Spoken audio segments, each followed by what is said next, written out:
Hey, welcome. Good afternoon, everyone. Glad you're here. Let's talk about the elites. The people who believe their bank account makes them better than the rest of us. The ones. They fly on private jets to save the environment. And they use their iPhone to tweet about income inequality. Yeah. But their favorite game? Divide and conquer. They want us to be scared and divided so they can keep us under control. It's like a page out of Machiavelli's playbook, but less Italian and more payoffs. And who's their accomplice? Who's spreading the fear? It's the media. It's like they're saying, if it bleeds, it leads, but replace bleeds with pays us the most. They are the willing accomplices. So, how do we bring down the elite? Well, for starters, we can stop buying their overpriced products. Sorry, Apple, but buying a new $1,000 phone every year won't make you more productive. And Starbucks, your $6 coffee won't make you sophisticated. It'll just make your wallet sad.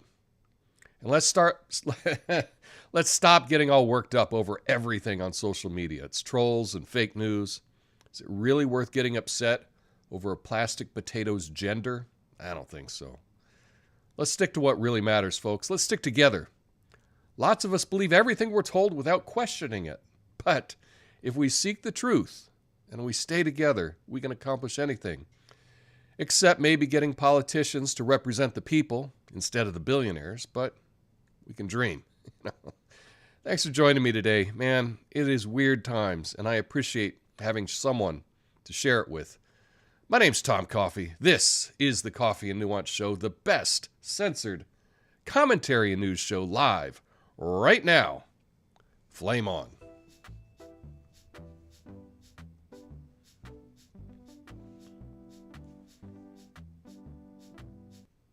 Hey, thanks for joining me. Oh, I got a good show today. Lots of stuff to talk about. Watched the Putin speech in the middle of the night last night. I just had to stay up and watch it. I just to see what all the hype was going to be about. I'll give you my take on that. It's Mardi Gras. Happy Mardi Gras. I should have some Mardi Gras beads, but I only thought of it this moment. I want to talk about zero bail and why that's been a total failure. And lastly, some good news. I got some opera news. And you're thinking, opera? What? I don't care about opera. Give me a chance to explain. But first, let's get to Vladimir Putin, who was who addressed the world just a few hours ago.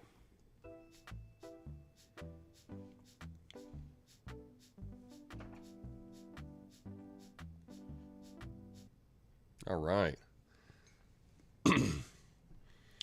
In his State of the Nation address, Russian President Vladimir Putin announced his country's suspension of the last remaining nuclear arms control pact with the United States. Yikes. And made it clear he would not be changing his strategy in the war in Ukraine. Putin cast Russia and Ukraine as victims of Western double-dealing and said it was Russia, not Ukraine, fighting for its existence. In the wake of President Biden's visit to Kyiv, Putin also upped the ante by declaring Moscow would suspend its participation in the New START treaty, while also threatening to resume nuclear weapons tests, which would end the global ban on such tests in place since the Cold War. U.S. Secretary of State Antony Blinken described Moscow's decision as irresponsible, while China and Russia have aligned their foreign policies to oppose Washington. The wars reignited the divide between Russia and the West, reinvigorating the NATO alliance, and created the biggest threat yet to Putin's rule. This was scary. This was it was interesting. I stayed up and I watched the speech, and I had live translation. And it's funny, whoever they get to translate, it really does make an impression on what you think of that person. So, for example, the translator that I heard, I was watching on Sky, British, Sky News, and the translator sounded like a really feeble, skinny, wimpy guy. That's just my impression of a stuttering, wimpy nerd is who the voice sounded like. And then you kind of thought you projected onto Putin, this kind of wimpy, stuttering guy, even though that was just his translator. And I'm sure if they had, I don't know, someone with a deep voice, more commanding voice, something like that, Putin would have sounded a lot better. But that's just a side note. My impressions of the speech was as Vladimir Putin was going through talking to the country about everything that had been going on, I was just nodding and saying, wow, yeah, this guy is just speaking the truth. I really couldn't find much that I disagreed with. Every time he said, oh, I'm doing this because of this, I'm doing this because of this, it all made sense. And I found myself just nodding along. And then at the end, I was like, wait a minute, they're gonna start you doing nuclear tests again? We're dropping out of he's dropping out of this treaty? Wow. It's really scary, and it shows.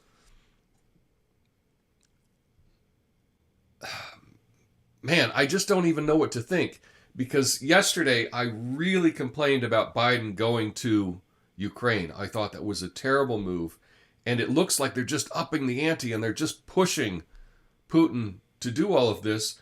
I know that the coverage of this speech is probably not going to be accurate, because the coverage of everything doesn't appear to be accurate. Okay?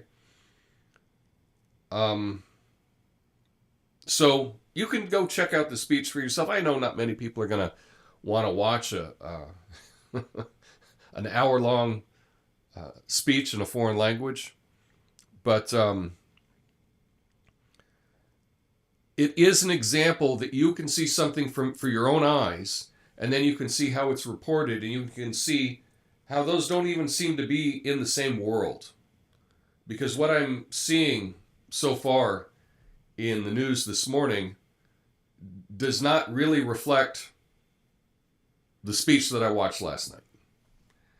I wish I had some people that I could chat with about this speech when it happened, so that I could have a different perspective.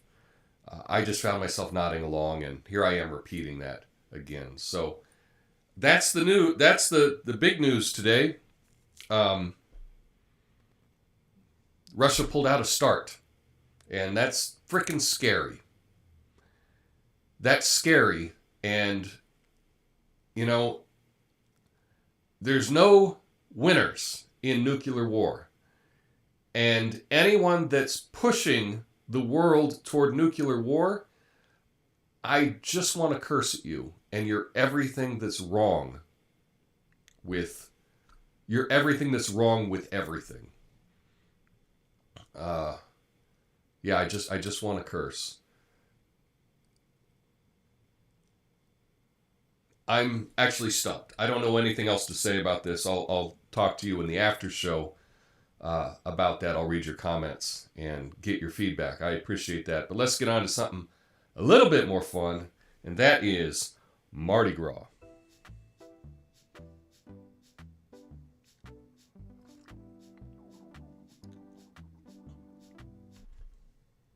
Yeah, Mardi Gras. Happy Mardi Gras. It's a carnival season celebrated around the world with roots in Christian traditions. The grandest celebrations are held in New Orleans here in the U.S. What I mean by that is the biggest celebrations in the U.S. are in New Orleans, not that New Orleans has the greatest ones in the world. And with parades and festivals are back in full swing because they took some time off for the pandemic.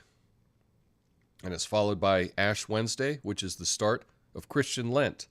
The celebration includes colorful parades, floats, sponsored by local social clubs, and throwing of trinkets to the crowd by float riders. The tradition dates back thousands of years to pagan celebrations of spring and fertility. King cake is a special cake that's eaten throughout carnival season, and whoever finds the tiny plastic or porcelain baby figurine in their piece of cake, they're supposed to be the host of the next king cake party.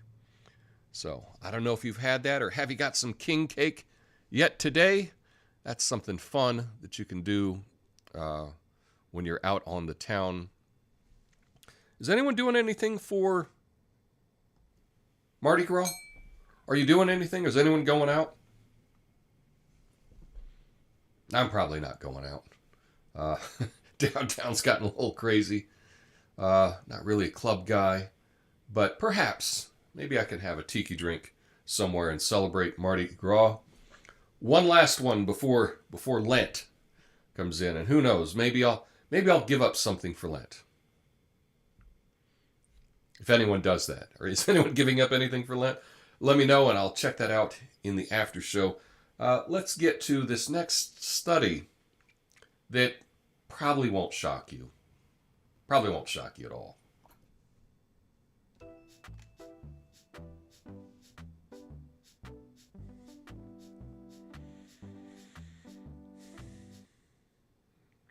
Zero bail. Yeah. You've heard about this a lot recently, but more than 70% of criminal suspects released from jail without bail, they go on to be rearrested for additional crimes, according to an analysis by Yolo County District Attorney's Office in California. The study was conducted during a period when a zero bail policy was in place, which allowed the release of nearly 600 suspects without having to pay any bail. Of those released, 420, good meme, were rearrested for various crimes, including violent ones such as homicide, rape, and kidnapping. Yikes. The findings have been called a warning for states like New York and Illinois, where similar policies have been put in place. You've heard a lot about this zero bail, and from what I understand, you know, they always talk about zero bail and how that it's, hurting different communities more than others. I think most people that are reasonable, good people, they have people in their life that can come up with some bail. That's not a thing. I think the real problem is the people that have been arrested time and time again. Nobody wants to put up bail for them. That's why they're stuck. And if you can't convince another person in society, if you don't have any friends, if you have no family, if all of those people are saying, no, I don't want to help you, there's probably a reason for it. You know? There's probably a reason for it. Because I think anyone can come up with, if they had to, if a family member went to jail, you could come up with a couple $100 for bail to get them out. And if no one's willing to do that, maybe there's a reason. That's just my take. Might get into that more later. But that's all I have to say about that. And so let's turn it over to some good news. Some good news.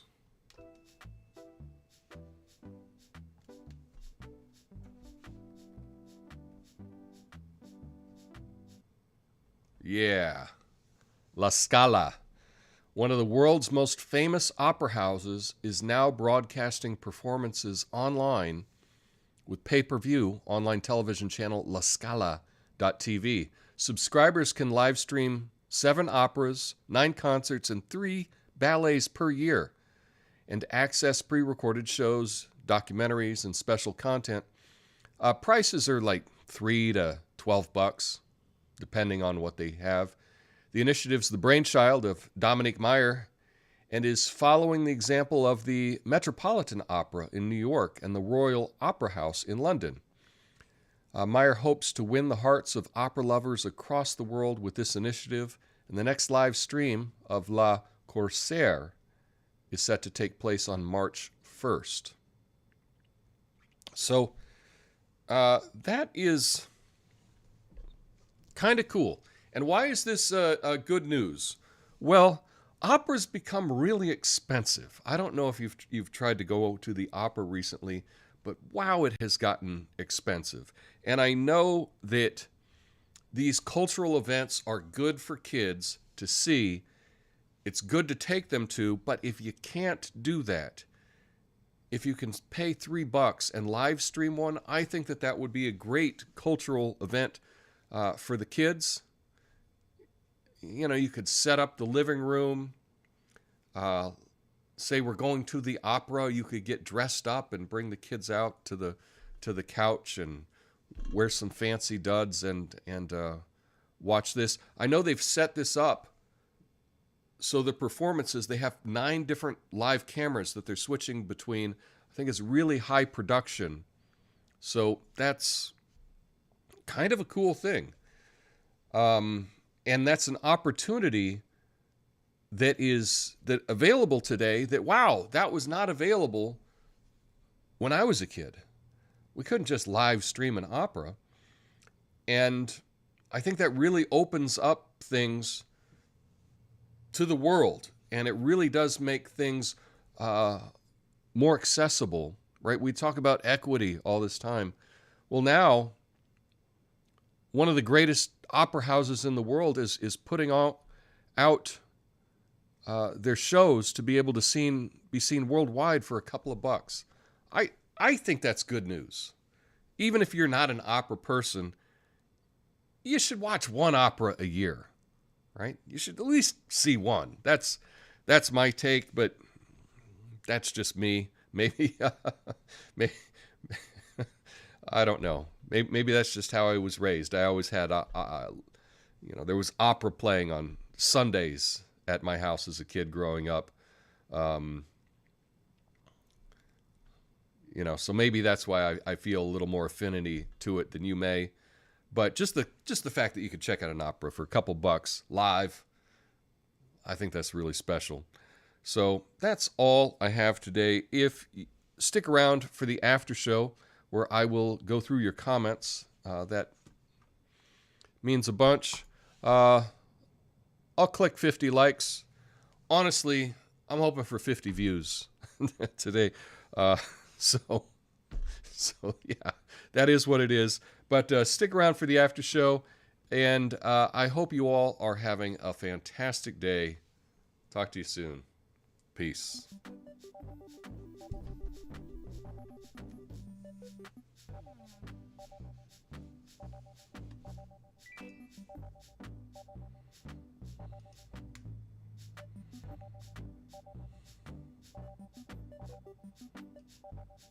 Okay.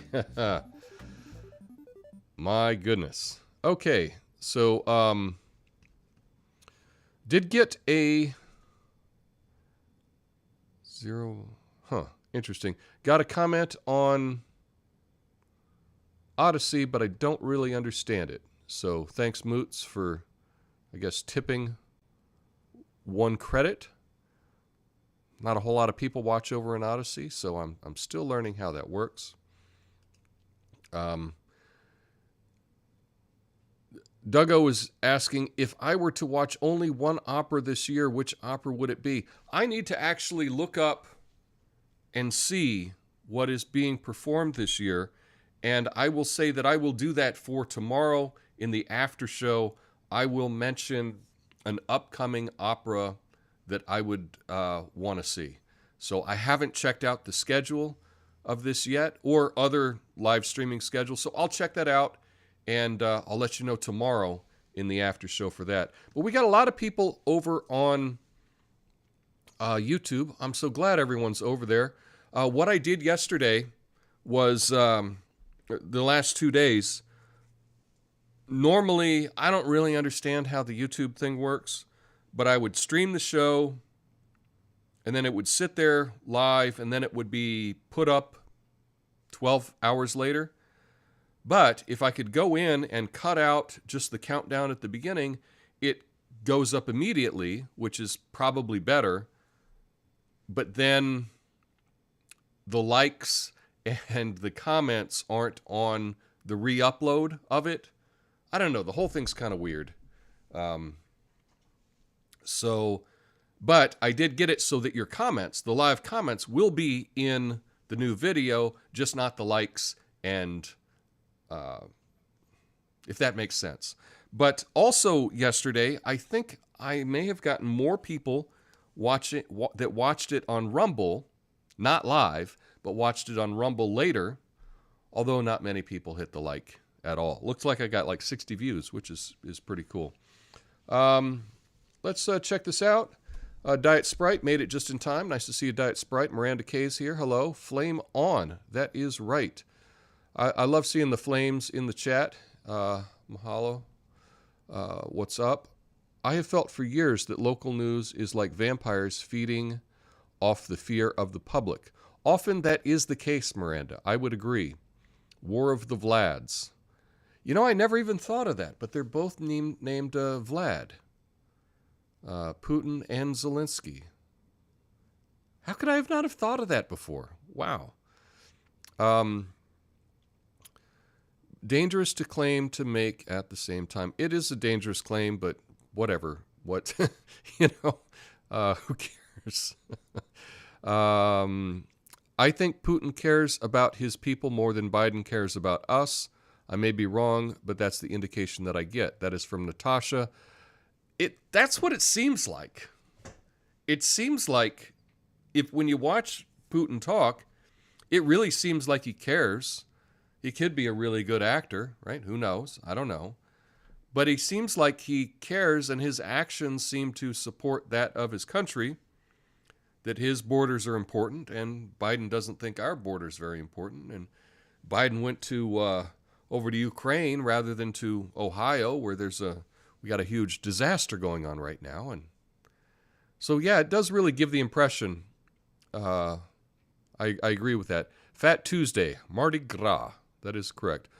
What are you giving up for Lent? I'm going to give up sleeping late. I haven't decided what I'm going to give up for Lent, but you know what? Damn it, I am going to give up something. I will. I'll let you know tomorrow.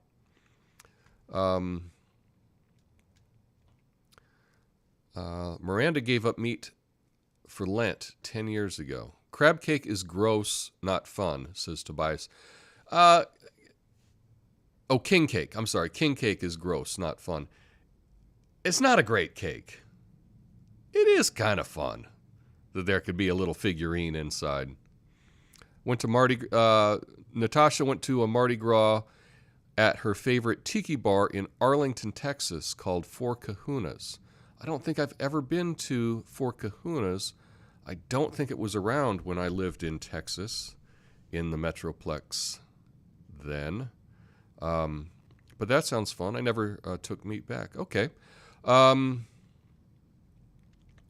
Lucid Moments of Reality, 5150. Lent for me is a reminder to get back all the things I loaned out over the past year. You know? Yeah, who owes me money? I need to make a few calls. Oh man.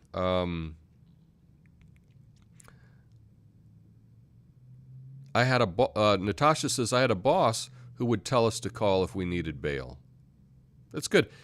Everyone should have someone that they can call if they need bail, just in case. And you're thinking, well, I wouldn't need bail because I don't do anything wrong. Well, occasionally, people that don't do anything wrong can go to jail, too. That's possible. So it's always good to have someone you can call. You should probably memorize someone's phone number so that you can give them a call, if that ever happens to anyone.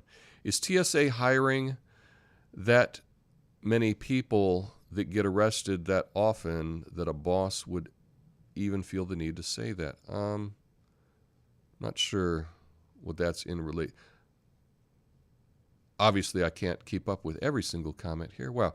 I don't much care for opera, orchestra, sure, but opera, not my thing, says Natasha. Tomorrow, I'll give you an opera that will be good. I understand that it's not for everyone, and I'm not saying that I'm a huge fan or anything, but it really, opera to me is a reminder of like just the greatness of civilization. It's just so big to have that many people in the orchestra and the people singing all together to put on this performance. Really is just the spectacle of the whole thing is really something. Rock concerts have gotten outrageously expensive too. Yeah, I looked at. We have an outside concert venue here, and there are a lot of shows coming this summer, and they're not cheap. Like sitting up in the grass, like far away, and I mean, if you're sitting up in the grass, you can't even really see it. And it's like $50 just for the cheap tickets. So I'm being priced out of a lot of shows, that's for sure. Doug says there's a 7-Eleven that plays opera outside to keep homeless and dealers away. It works. Yeah, there's a Walgreens that I've gone by that has speakers outside, and they play some classical music all the time for the same reason. I like some opera. Carmen, Madame Butterfly, says Miranda Kay. Legalese, yeah, Carmen always makes drug dealers cry. That's a good reference. That's cool.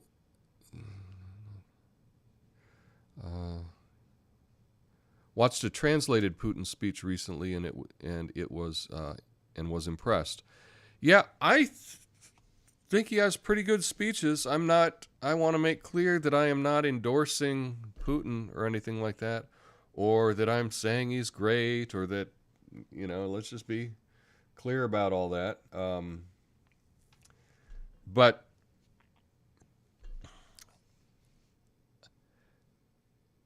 if you hear something about his speech and it sounds like it might be propaganda, you can go and you can watch his speech. He pretty much gets through most of the points in the first 15 minutes or so. And then just see what you've been told and what you see with your own lying eyes, right? That is one thing that you can keep up to do. That's all I got for today. I'll be back tomorrow with some good stories. And I appreciate you all so much. Have a beautiful day. Until next time, peace.